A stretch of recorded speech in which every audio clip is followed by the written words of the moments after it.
ایک بھی کیفیت نہیں، اور تقوی ہے تو سب کچھ ہے۔ 1,00,000 کیفیات ہیں، تقوی نہیں تو کچھ بھی نہیں۔ کیفیات تو محمود ہے، مقصود نہیں ہو تو شکر کریں، نہ ہو تو کچھ فکر نہ کریں۔ یہ سمجھ ہم لوگ اپنے اندر راسخ کریں، کیفیات محمود ہے، مقصود نہیں۔ نہ ہو کیفیات تو کوئی بات نہیں، بس عمل میں فرق نہ ہے۔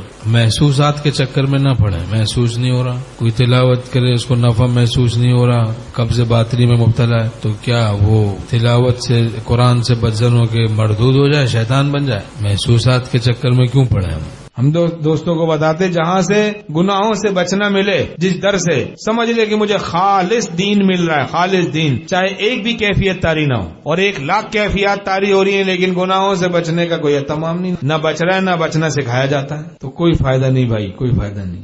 ہو رہا ہے تیرا درد کیوں بیش و کم، رازدار محبت سے پوچھیں گے ہم لوگ کیفیات کے چکر میں پڑے، کیفیت ہے تو یہ ذکر مفید ہے، تلاوت مفید ہے، کیفیت نہیں ہے تو مفید نہیں، یہ قاعدہ کہاں سے ہے؟ تقوی ہے کوئی کیفیت نہیں، فائدہ ہی فائدہ ہے۔ تقوی نہیں 1,00,000 کیفیات ہے، کوئی فائدہ نہیں۔ سانپ پر کتنا حال تاری ہوتا ہے، ولی اللہ تو نہیں بن جاتا۔ ہوا میں اڑتی ہے مکھی، دیکھیں کوئی ولی اللہ تو نہیں بن جاتی، کوئی عزت کرتا ہے اس کی، بھگاتے ہیں۔ ان اکرمکم عند اللہ اتقاکم، تم میں مکرم معزز وہ جو متقی ہے۔ ہواؤں میں اڑنا، نہ پانی پہ چلنا، شریعت تو سنت کے سانچے میں ڈھلنا، یہی کچھ سکھاتے ہیں حضرت ہمارے، یہی کچھ ہیں ان کی کرامت کی باتیں۔ کسی گناہ کی وجہ سے کیفیات سلب ہو گئی تو اس گناہ سے توبہ کریں، ورنہ ایسے ہی کیفیات ختم ہو گئی، قبض باطنی ہے، اس کا علاج وہی ہے جو وسوسوں کا ہے، یعنی عدم التفات، توجہ نہ کریں۔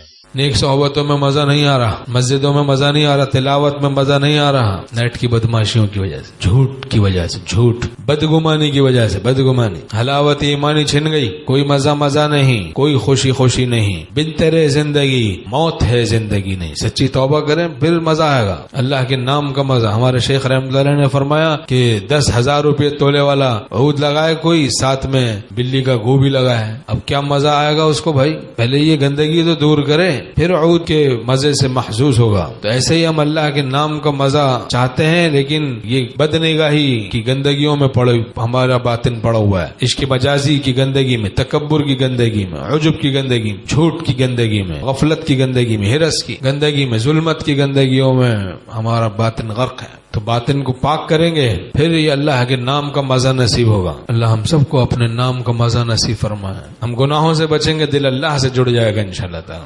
فضولیات، لغویات، من حسن اسلام المرء ترکہ ما لا یعنی، انسان کے اسلام کے حسن سے ہے کہ لا یعنی کو ترک کر دے۔ اب لا یعنی اور فضولیات کو ترک کریں گے تو پھر انشاءاللہ مزہ نصیب ہوگا نا، اسلام کا، ایمان کا مزہ نصیب ہوگا، حلاوت ایمان، حلاوت ایمان۔ مولا علی قاری رحمۃ اللہ علیہ فرماتے ہیں وقد ورد ان حلاوت الایمان اذا دخلت قلبا لا تخرج منه ابدا ففيه اشارۃ الى بشارۃ حسن الخاتمہ، کہ حلاوت ایمانی اللہ جس کو عطا کرتا ہے واپس نہیں لیتا، اس میں اشارہ ہے، بشارت ہے اس کا خاتمہ ایمان پر ہوگا۔ اور حلاوت ایمانی موعود ہے، وعدہ ہے حلاوت ایمانی کا، نظر کی حفاظت پر۔ اللہ ہم سب کو نور نصیب فرمائے۔ حضرت مولانا ابرار الحق صاحب ہردوئی رحمۃ اللہ ہمارے طوال رحمہ اللہ کے شیخ فرماتے تھے نور سرور کو ضرور ساتھ لاتا ہے، نور آتا ہے تو سرور آتا ہے، ضرور آتا ہے، نور سرور کو ضرور ساتھ لاتا ہے۔ اللہ ہم سب کو نور نصیب فرمائے، سرور نصیب فرمائے اور ضرور نصیب فرمائے، کرم فرمائے۔ تو سب بھائی انشاءاللہ اہتمام کریں گے نا انشاءاللہ گناہوں سے بچنے کا، گناہوں سے بچیں گے تو پھر یہ دین کی باتیں سمجھ میں آئیں گی، حلاوت ایمانی نصیب ہوگی، دین کی مٹھاس نصیب ہوگی، ورنہ بد نگاہی کی نحوست سے حلاوت ایمانی چھن جاتی، دین کے مزے چھن جاتے ہیں، نہ تلاوت میں مزہ، نہ ذکر میں مزہ، نہ اللہ میں مزہ آ رہا ہے، نہ اہل اللہ کی صحبت میں مزہ، کوئی مزہ نہیں، کوئی خوشی نہیں، بن تیرے زندگی موت ہے، زندگی نہیں۔